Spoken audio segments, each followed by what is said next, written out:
So at one point, Derek, when do we move past a person's attractive qualities and look deeper into the character in the conversation?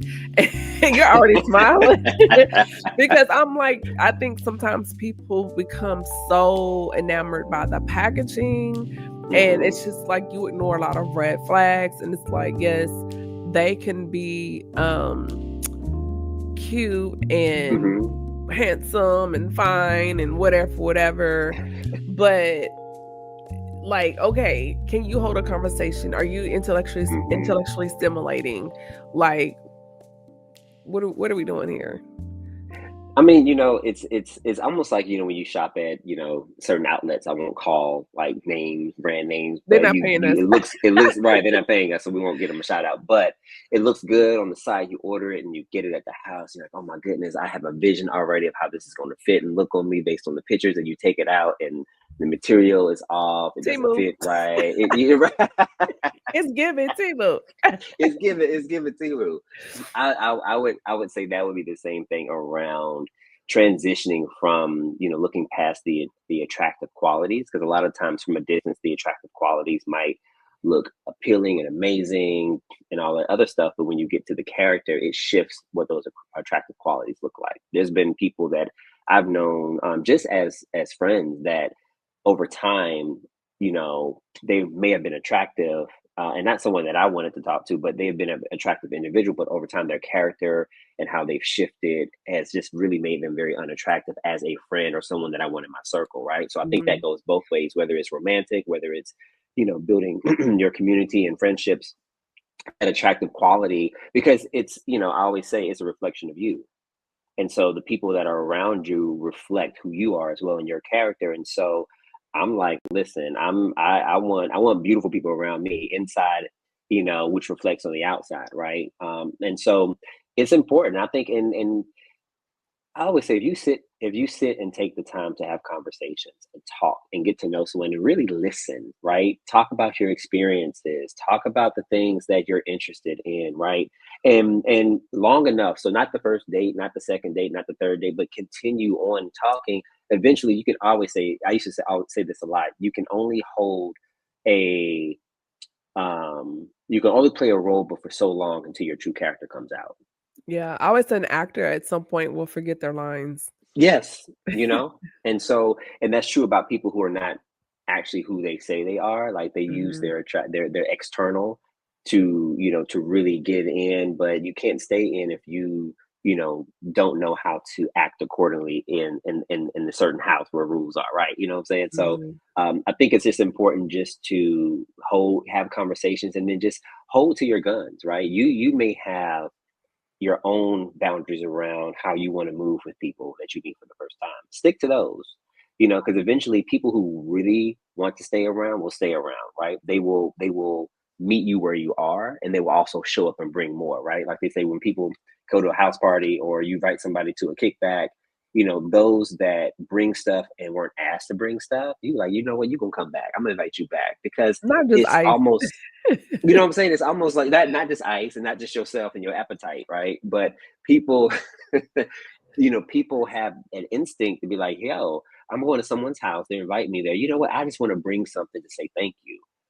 It's those type of people that think beyond just, what's in it for them, but they think about the other Yeah. person. I think that makes a difference. Absolutely. It's just like, even I know I've been invited, to places for dinner, and I at least bring dessert, you You know, know? and I'm like, go to Dollar Tree, get a little Tupperware, take the price tag off, get a little dollar gift Hmm. bag, at least make it look like you tried to make it, even though we know you bought Yeah. it. But it's just the effort, It's the and effort. it's the effort. I give credit for effort, but you just showing up, and then you show up late and fashionably late, and Hmm. it's just, so I agree with you on that. I think it's all about the actions. A lot Hmm. of people make a lot of promises, and it's like that saying, "Don't write a check your mouth can't cash." That part. And I'd rather you not make the promise and then do it and surprise me than to say you're gonna do all this stuff, build my expectation, and then you Hmm. fall through, because now it opens this door for distrust, and now I'm pulling back and I'm looking at you like, I don't know. So I would say, don't say yes when you mean no. I've caught Let your myself in the yays be past. yays and your nays be You know, nays. I've been in the grown. I've learned that lesson enough to now in my adult teen years, my older adulting years. If I don't want to do it, I do not say yes. Young adulting I, years. my young adulting years, yes. I don't. I don't say yes when I know I mean no because I don't want to bring a certain energy to a room that has nothing to do with my decision. That room didn't ask for the energy that I'm bringing if I didn't really want to be there. You know what I'm saying? And so Mhm. you have to be intentional about what energy you spread because if I go somewhere and I didn't really want to be there and then I have an energy around it, it's going to shift other things in that room. And that's not my intention. I don't ever want to go in a place and leave it worse off. You know, I want to leave places better off when I leave, Yeah. when I step in there. What's And that so, saying?